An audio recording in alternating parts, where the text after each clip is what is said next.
Welcome to Sports and Reviews with M. Rich. We're about to talk about the Arsenal versus Watford game. Hold up, let's talk about it.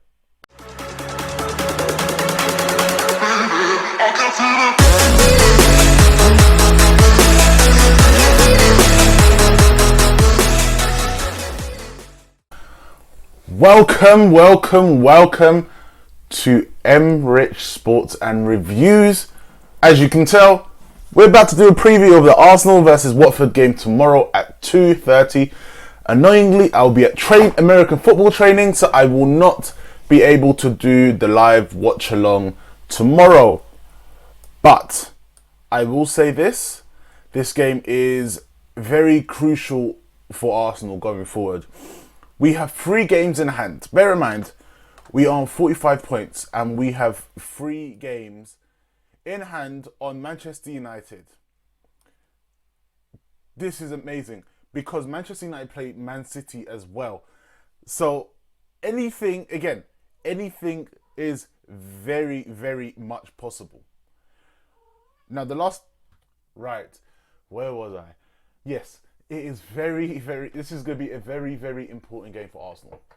We are on 45 points. We've played 24 games. Man United have played 27. West Ham have played 27. We have 3 games in hand. Yes, bear in mind, them 3 games are Tottenham, Chelsea and Liverpool. But it doesn't matter. We win this game against against Watford, we get 45 points. Bearing in mind that Man United should lose to Man City on Sunday, which puts us in the driving seat. It will put us in the driving seat of getting that top 4 position, and then everything is down into our own hands. Well, the players' own hands. But this is an important game for us. 1 second. And Champions League football, I don't think I was ever able to say that in a very long time, that Arsenal will be back in the Champions League. That would be probably the best thing ever to hear. But again, it is a crucial game against Watford. Now, the stats on the probability of who's going to win this game, everyone's giving Arsenal 61%. Watford has 16%. Watford, bear in mind, Watford are sitting 19th. And relegation, they might not even get relegated.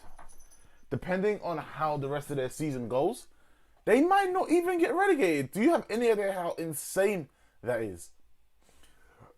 This is very crucial. They drew with Man United last week, so they're not a team to think past. You have to focus on them. And I doubt Arteta is thinking about the next game. He's definitely thinking about one game after another.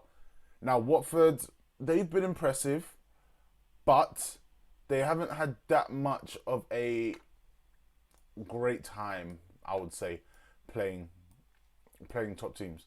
Now, the last time Arsenal and Watford played, Arsenal got the big win, and that was fantastic. It was definitely something that we needed.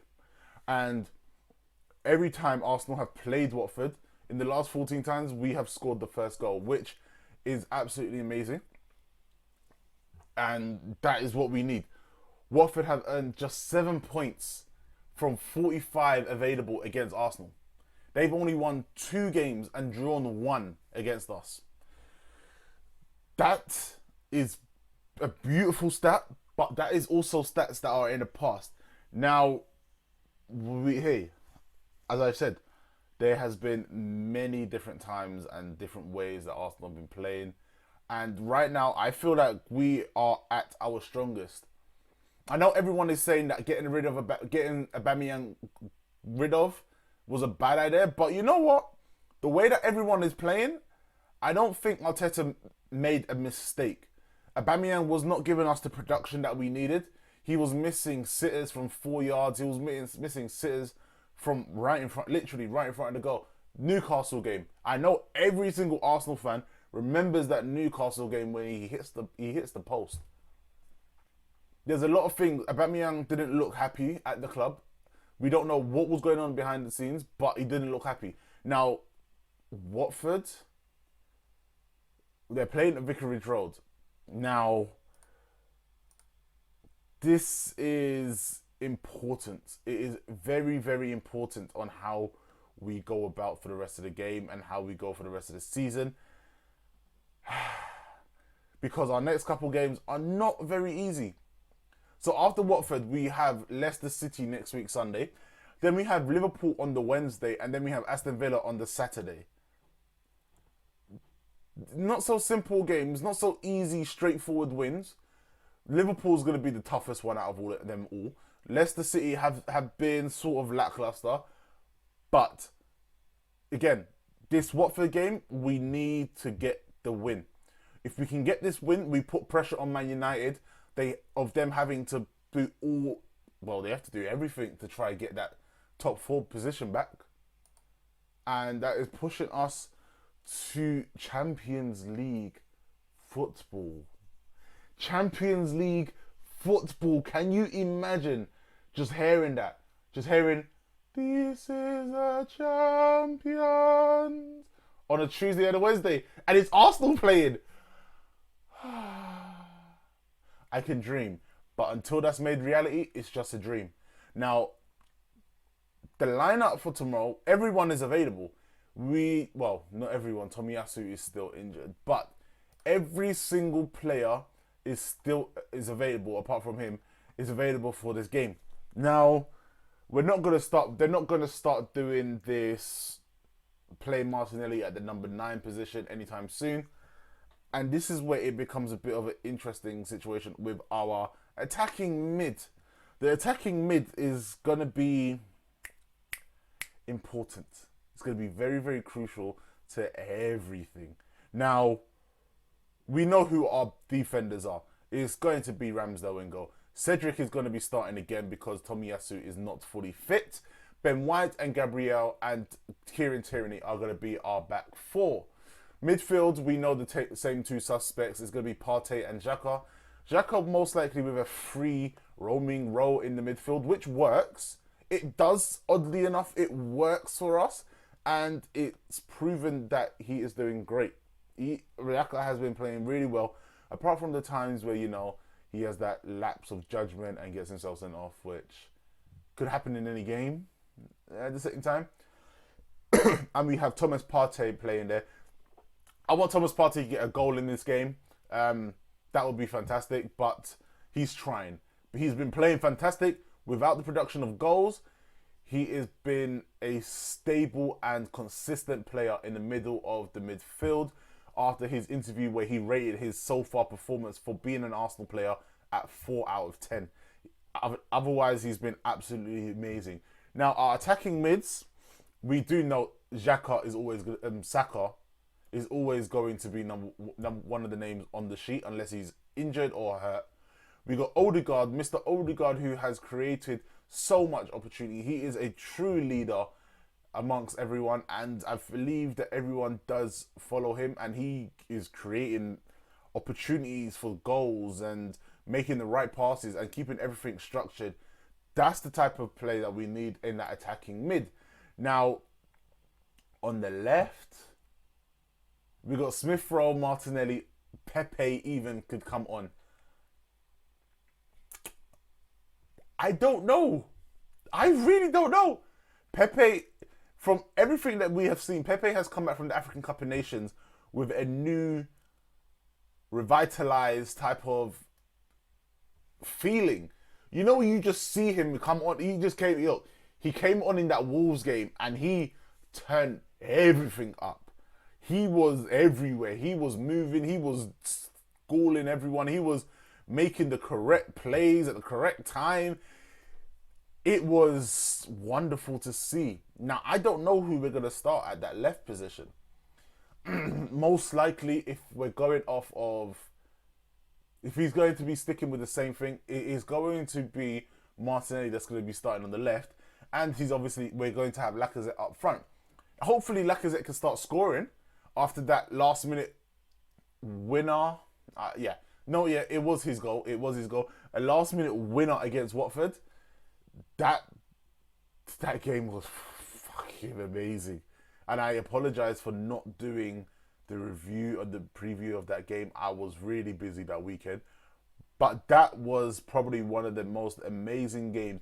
Coming from a team, Watford, Wolves have only conceded 21 goals. That is the fourth best defense in the league. Bear in mind, the only three teams that have a better defense than them: Man City, Liverpool, and Chelsea. And then you have Wolves with 21, but they're not scoring enough goals, so it kind of, defeats itself. But that is an insane stat for a team that's only letting 21 goals. They are sitting in 8th place, so we did something that not a lot of teams have been able to do. Wolves took the lead and we came back and we took the win. Hey, but Watford, we can't sleep on them.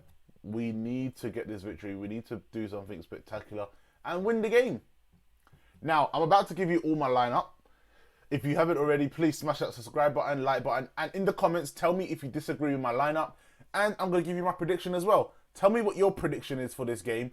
And if you disagree, let me know, because I want to know what your thoughts are as well. Now, Arsenal, the lineup, we've pretty much gone through it. So it's Ramsdale in goal. Cedric is in replacement for Tomiyasu, who is still not fully fit. We have Gabriel and we have Ben White in defence, and we have Kieran Tierney as our left back. Now we have Partey and Xhaka as our defensive midfield, and we have Saka, Odegaard and Martinelli as our attacking mids, with Lacazette leading the front line, with Pepe coming on probably around the 60th minute, 70th minute, depending on how the game is going, to take the lead, to push us forward again. And Smith Rowe to come on as well for Odegaard potentially. Oh shit, or Saka. Oh shit, we have an issue there, don't we? But yeah, that's what we're going with. We're going with, again, Ramsdale, Cedric, Gabriel, Ben White and Kieran Tierney, Partey and Xhaka, Saka, Odegaard and Martinelli, and Lacazette leading the front line as the captain. Now, I'm expecting Lacazette to potentially come off for Pepe. Pepe can play that full striker position, which I'm still surprised that hasn't been tested yet and hasn't been tried enough. We're going to see what's going on. Now we're going on to my prediction. The prediction for this game. Wolves have been really good against big teams. Well, I will say really good. But they've been better. They have been a lot better against teams like Man United. Teams that are not doing very, very great when it comes to consistency. Now, Arsenal, we've been really consistent. And when we get going and we get that first goal and we put the pressure on, we don't drop off like we used to. We keep pushing. We keep trying to get the second goal. We keep trying to get the third goal. Now, that I'm in love with, and I am going with a 3-0 victory to Arsenal at Vicarage Road. Goal scorers, I'm actually going to go with my goal scorers today. I am going with Lacazette to get 1, Saka to get the second, and Pepe to come on off the bench and get the third goal. Now, I know the odds on that of happening is about 22-1. So, hey, if you want to throw a bet down on that, then that'll be, well, essentially, it's probably more than that. But I don't know it yet. But, again, those are my predictions. 3-0 to Arsenal at Vicarage Road. Lacazette, Saka, and Pepe to get the goals. Hey, I'm looking forward to it. The Gunners are playing fantastic. Champions League football is in our hands. Everything is down to us and how we perform for the rest of the season. No one else can take it away from us but ourselves. Hey, looking at it, even third place is up for grabs. If Chelsea lose one game and we consistently win, and we got to play Chelsea again as one of our games in hand, and we can either get a draw or we can win, it's there. It is there for us to grab. It's going to be insane. But Arsenal, let's go. We can do this. We can get it going, and we are going to be on fire. Arsenal versus Watford tomorrow, live on Sky Sports from 2 o'clock. I won't be able to do a watch along, but I will definitely be back for the review. Thank you all for jumping into Emrich Sports and Reviews. It's going to be an insane end to the season. I'll catch you all later. If you haven't seen already, here are 2 other videos. Go check it out. See what I produce. See what I content. If you do love what I do, please smash that subscribe button once again. And hey, if you're an Arsenal fan, let me know in the comments your lineup, your prediction for this game. And do you think that Arsenal are going to be in the Champions League this next season with the structure that we have, with the games that we have left to go? This is going to be insane. Come on, you Arsenal!